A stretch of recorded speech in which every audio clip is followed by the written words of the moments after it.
एक दिन महात्मा जी अपने शिष्यों को उपदेश दे रहे थे।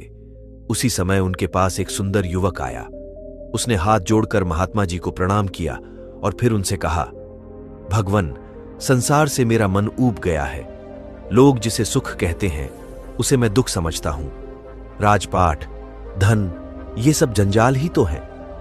अब मेरी इच्छा है कि मैं सन्यासी हो जाऊं, आपकी सेवा में रहूं और भगवान का भजन कर जीवन के बाकी दिन बिताऊं। कृपा कर आप मुझे अपना शिष्य बना लीजिए। मैं बहुत दूर देश से आ रहा हूं, कचंब देश का राजकुमार हूं, जेत्र सिंह मेरा नाम है। महात्मा बुद्ध ने उसे जवाब दिया, तुम्हारा विचार तो ठीक है, पर अभी तुम मेरे शिष्य होने योग्य नहीं। मैं तुम्हें शिष्य न बना सकूंगा। इस पर जैत्र सिंह ने घबराकर उनसे पूछा, भगवान, यह आप क्या कहते हैं? मैं बड़ी आशा से आपकी सेवा में आया हूं, मुझे निराश न कीजिए। बतलाइए मुझे क्या करना पड़ेगा जिससे मैं आपका शिष्य हो सकूं।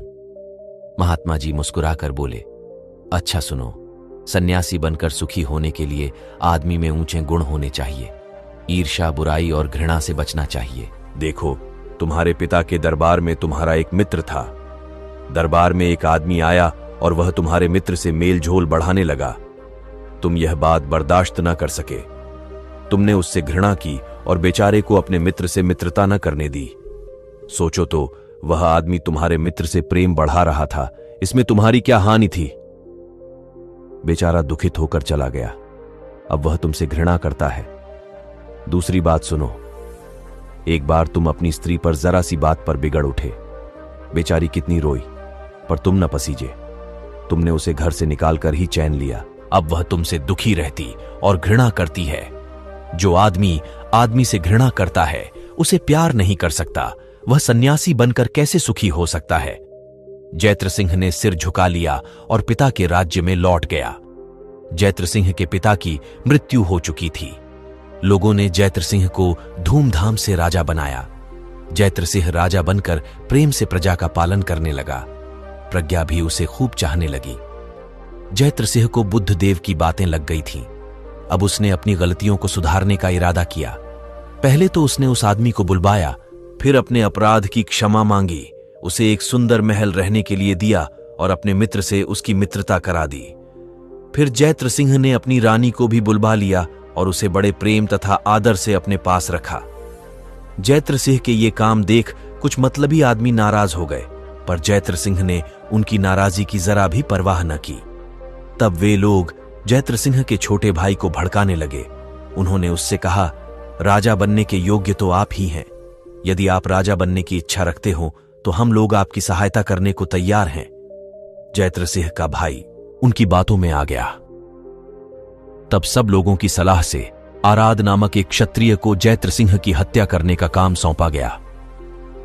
जैत्र सिंह को भी यह हाल मालूम हो गया, पर वह न तो डरा ही और न उसने अपनी रक्षा का ही कुछ प्रबंध किया। एक दिन जैत्र सिंह ने देखा कि एक आदमी नंगी तलवार लिए महल में आ रहा है। उसे देखते ही जैत्र सिंह सावधान हो गया। हत्यारे ने झपटकर राजा पर वार किया, पर इसी समय राजा के उसी मित्र तथा दूसरे मित्रों ने बिजली के समान लपककर हत्यारे को पकड़ लिया। राजा बच गया। जैत्र सिंह ने हत्यारे से पूछा, आराध, मैंने तुम्हारा क्या नुकसान किया है? तुम मुझे क्यों मारना चाहते हो? आराध ने जवाब दिया, आप बुरे लोगों से प्रेम करते हैं, आपसे मेरी ही नहीं राज्य भर की हंसी हो रही है। जैत्र सिंह समझ गया कि हत्यारा अज्ञानी है, इस पर तो दया करनी चाहिए। तब जैत्र सिंह ने सब लोगों से कहा कि आप लोग इसे छोड़कर बाहर चले जाइए। उन लोगों ने वैसा ही किया। तब जैत्र सिंह ने आराध से कहा, आराध, तुम मेरे भाई हो, हम तुम एक ही हैं। तुम्हारे अपराध पर मुझे कुछ रंज नहीं, बोलो क्या चाहते हो? यह सुनकर आराध रोने लगा और राजा के पैरों पर गिरकर बोला, महाराज, मैं पापी हूं, मेरा अपराध क्षमा कीजिए। जैत्र सिंह ने उसे उठाकर गले से लगा लिया। यदि जैत्र सिंह ने आराध पर नाराजी और घृणा की होती तो वह अपनी करनी पर इस प्रकार दुखी न होता। उल्टा वह हमेशा के लिए राजा का शत्रु बन बैठता। घृणा का व्यवहार ही बुरा होता है, उससे कब कौन सुखी हुआ। उसी दिन जैत्र सिंह ने राज्य छोड़कर बुद्ध देव की शरण ले ली। इसी के साथ हम विदा लेते हैं। मिलेंगे एक और नई वीडियो में नई सीख के साथ। धन्यवाद।